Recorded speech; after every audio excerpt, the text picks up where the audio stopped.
Hello बच्चों लोग, welcome to our channel. अब ये जो बहुत दिनों से चल रहा है कि what is the syllabus of BEd entrance exam for DU, ठीक है। सो हम इसे आज रिकॉर्ड कर रहे हैं। आप इस वीडियो को ध्यान से देखिए और समझिए कि आपका सिलेबस क्या है, क्योंकि सोशल साइंस वाले, आर्ट्स वाले, कॉमर्स वाले वो लोग सोच रहे हैं कि क्या सब्जेक्ट होगा मेरा, ठीक है। सब्जेक्ट नॉलेज में हमारा क्या चेक होगा, क्या हमारा सोशल साइंस का चेक होगा सब्जेक्ट, या हम साइंस से, मेरी बैकग्राउंड साइंस है तो हमारा साइंस से होगा, ठीक है। तो आज सब्जेक्ट हमारा डिकोड हो रहा है। उसके पहले हम ये जान लेते हैं कि जो एंट्रेंस एग्ज़ाम है उसमें हमारा जो है नेगेटिव मार्किंग होती है, ठीक है। नेगेटिव मार्किंग होगी। और सिलेबस हम देख लेते हैं कि यहाँ पे देखिए लिखा हुआ है कि there will be one common entrance test for all the candidates, ठीक है। सभी कैंडिडेट्स के लिए एक कॉमन एंट्रेंस टेस्ट है, ठीक है। तो अब एक कॉमन एंट्रेंस टेस्ट है तो इसका मतलब ये नहीं कि सोशल साइंस, साइंस, मैथमेटिक्स सबके अलग अलग जो है सब्जेक्ट होंगे। इसमें क्या हुआ है, there the test will include questions based on understanding and application of concept in science, social science and mathematics at school level, ठीक है। और जो लैंग्वेज कंप्रहेंशन है वो हमारी हिंदी और इंग्लिश दोनों में आएगी। मतलब हमारा पूरा ओवरऑल वो जज करेंगे कि हमें एक क्या हमारी अंडरस्टैंडिंग है सारे सब्जेक्ट्स की, ठीक है। लेवल लिखा हुआ है अप टू 12th लेवल तक की, बट प्रैक्टिकली देखते हैं तो 10th लेवल तक का आता है, बट आप 12th लेवल तक का जो थोड़ा इजी चीज़ें होती हैं उसे भी आप करिएगा, ठीक है। तो अब देखिए हमारा जो सिलेबस है वो ये है कि हमारे जो नॉलेज टेस्ट होगा, एक तो सब्जेक्ट का होगा, उसके बाद लैंग्वेज का होगा, उसके बाद रीजनिंग और जनरल अवेयरनेस का होगा, ठीक है। आप देखिए सब्जेक्ट हमारा साइंस, सोशल साइंस, वेट सीधी साइंस, सोशल साइंस, मैथमेटिक्स होगा, जो कि हमारा लिखा हुआ at school level up to senior secondary class 12th तक, ठीक है। और लैंग्वेज कंप्रहेंशन क्या है हमारा, वो हमारी इंग्लिश और हिंदी दोनों होगी। ऐसा नहीं कि हिंदी मीडियम वाले हैं तो उनके पास इंग्लिश नहीं आएगी। हिंदी मीडियम वाले हैं तो थोड़ा सा उनको ये हमें नॉलेज चेक करनी है कि उनकी इंग्लिश कैसी है। इंग्लिश मीडियम वाले हैं तो हमें नॉलेज चेक करनी है कि उनकी हिंदी कैसी है, ठीक है। उसके बाद जो रीजनिंग है हमारी आएगी। रीजनिंग के बाद जो जनरल अवेयरनेस है वो सोशल, पॉलिटिकल, इकोनॉमिक इश्यूज से रिलेटेड आएगी, ठीक है। मोस्टली आप ये ध्यान रखिए कि मोस्टली डिपेंड रहिए करंट अफेयर्स पे, political current affairs, economical current affairs, social current affairs और रीजनिंग, ठीक है। ये आप इसको करिए। अब देखिए आपका ऑनलाइन टेस्ट होगा, ठीक है, कंप्यूटर बेस्ड। आप जाके एनटीए की वेबसाइट पे ये प्रैक्टिस भी कर सकते हैं कि अगर आपको आदत नहीं है सीबीटी मोड में देने की तो आप जाके प्रैक्टिस कर सकते हैं। अब कंटेंट देखिए, कंटेंट हमारा क्या है कि सब्जेक्ट नॉलेज होगा सीनियर सेकेंडरी लेवल का, हमने बताया था कि 12th लेवल तक का होगा, ठीक है। उसके बाद ये जो है हमारे हिंदी इंग्लिश दोनों में होगा, ठीक है हमारा। उसके बाद देखिए रीजनिंग और जनरल अवेयरनेस, जिसकी देखिए जिसका सब्जेक्ट मीडियम एजुकेशन का अगर इंग्लिश है वो इंग्लिश में दे, जिसका मीडियम हिंदी में है वो हिंदी में दे। रीजनिंग और जनरल अवेयरनेस के साथ भी यही है कि मल्टीपल चॉइस क्वेश्चंस होंगे, वो हिंदी इंग्लिश दोनों में ही होंगे, जिसमें आप कंफर्टेबल हैं आप वो लैंग्वेज में दें। लेकिन जब हम लैंग्वेज प्रोफिशिएंसी का टेस्ट कर रहे हैं तो हमें एक जो स्टूडेंट है उसकी दोनों लैंग्वेज चेक करनी है कि अगर वो भारत जैसे देश में रह रहा है और डीयू से अगर वो बीएड करना चाहता है तो उसकी हिंदी और इंग्लिश दोनों ही चेक होगी, वो कैसी है, ठीक है। अगर वो कोई अदर स्टेट जैसे पंजाब वगैरह में होता तो उसकी पंजाबी चेक होती, ठीक है। तो एक यहाँ पे जो है हिंदी इंग्लिश दोनों चेक हो गई।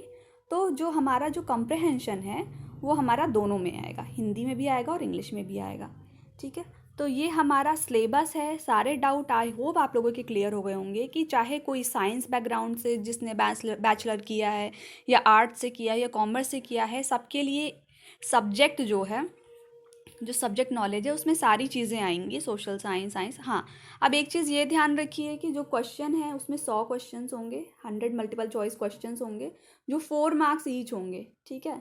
100 मतलब 400 मार्क्स का पेपर है, जिसमें नेगेटिव मार्किंग होगी, 1 मार्क कटेंगे अगर आपने गलत आंसर दिया, और अगर आपने उसको आंसर नहीं किया तो आपके एक भी मार्क्स नहीं कटेंगे, ठीक है। अगर आपको कोई क्वेश्चन नहीं आ रहा, बिल्कुल भी नहीं आ रहा, अगर आप तुक्का भी नहीं लगा सकते हैं तो उसको क्वेश्चन को छोड़ दीजिएगा। हाँ, अगर जहाँ आपके पास 50-50 हो या कुछ आप एजुकेटेड गेस कर सकते हो, वो आप ज़रूर थोड़ा सा अटैम्प्ट करने की कोशिश करिएगा, थोड़ा हमें रिस्क लेना बनता है।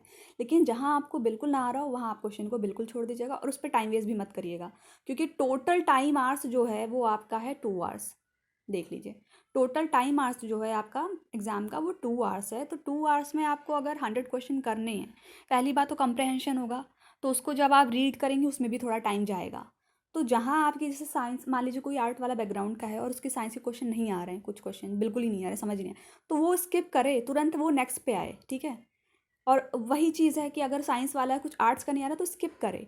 हाँ, अगर आ रहा है, अगर आप एजुकेटेड गेस कर सकते हैं, क्योंकि कभी कभी क्या होता है, जो आर्ट्स से रिलेटेड क्वेश्चंस होते हैं वो जनरल होते हैं। जनरल मतलब कि कभी हमने सुना होता है फैमिली में कि ऐसा था, ठीक है। तो इस हिसाब से अगर आप वो कर सकते हैं, 50-50 में है, या एजुकेटेड गेस लगा सकते हैं कि नहीं यार ये तो नहीं है, ये भी नहीं है, शायद ये हो सकता है या ये हो सकता है, फिर तो आप कर लीजिए। Otherwise, please don't touch it and please don't give too much time on it. Just skip the question because you don't have time. You have only 2 hours and you have to solve the 100 questions, ठीक है। और वो भी आपको computer में करने हैं। आप ये जान लीजिए कि जो कंप्यूटर मोड टेस्ट होता है CBT, उसमें क्या है, हमें पैराग्राफ पढ़ने में काफ़ी टाइम लग जाता है, ठीक है। पैराग्राफ पढ़ने में, क्योंकि हमें ना माउस से ऊपर नीचे करना होता है, ठीक है। पैराग्राफ को पढ़ने में कभी कभी क्या होता है, हमने पढ़ लिया, फिर हमने क्वेश्चन देखा, फिर हमें नहीं समझा, वो हमें ऊपर जाना पड़ता है। तो ये टाइम जो है वो बहुत ही ज़्यादा कंज्यूम करता है। देखिए मैंने पेपर दिया हुआ है, मेरा जो है सीटेट क्वालिफाइड है दोनों लेवल का, तो मुझे जो है मतलब मैंने CBT मोड में ही दिया था, तो इसमें थोड़ा टाइम कंज्यूम होता है। इसलिए मैं आपको बता रही हूँ कि टाइम, अगर आपको कोई क्वेश्चन नहीं आ रहा है तुरंत वो छोड़िए, आप नेक्स्ट क्वेश्चन पे पहुँच जाइए, ठीक है। अभी मैं आपको पूरा एग्ज़ाम को सॉल्व करने की स्ट्रैटेजी बताऊंगी। मैंने B.Ed कर लिया है, सीटेट मेरा लेवल 1-2 क्वालिफाइड है, यूपीटेट मेरा लेवल 1-2 क्वालिफाइड है। और अब मैं आप लोगों को गाइड करूंगी कि आप लोगों को कैसे एग्ज़ाम देना है। तो इस बात का ध्यान रखिएगा। सिलेबस आपको अब बता दिया, अब टाइम वेस्ट मत करिए, क्योंकि आर्ट्स वालों के लिए साइंस सब्जेक्ट डिफ़िकल्ट हो सकता है, कॉमर्स वालों के लिए साइंस आर्ट दोनों डिफ़िकल्ट हो सकता है, ठीक है। और मैथ्स भी डिफ़िकल्ट हो सकता है। तो ये आप समझ रहे हैं कि आपको सारी चीज़ें पढ़नी है। सबसे पहले क्या कीजिए, PYQ।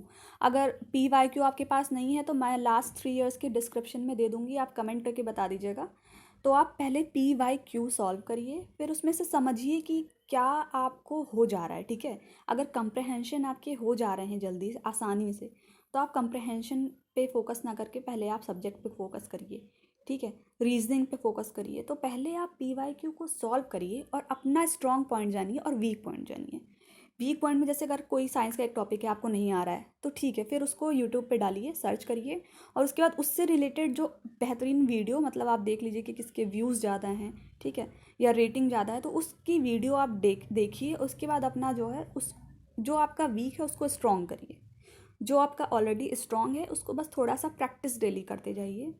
आपको मैं गारंटी दे रही हूँ, अगर आप 3 आवर्स अपना टोटल देंगे, 3 सेक्शन मैंने बता दिया ना, ये 3 सेक्शन है, 3 आवर्स आप टोटल अपना रेगुलर का आज से दे रहे हैं, तो कोई भी आपको, मतलब आपका आराम से निकलेगा, कोई भी रोक नहीं सकता कोई भी चीज़ आपका B.Ed के एंट्रेंस को निकालने के लिए। तो मेरी ये बात ध्यान रखिएगा और बहुत अच्छे से तैयारी करिए। कुछ भी डाउट हो कमेंट करके पूछिए, ठीक है। Okay, thank you so much.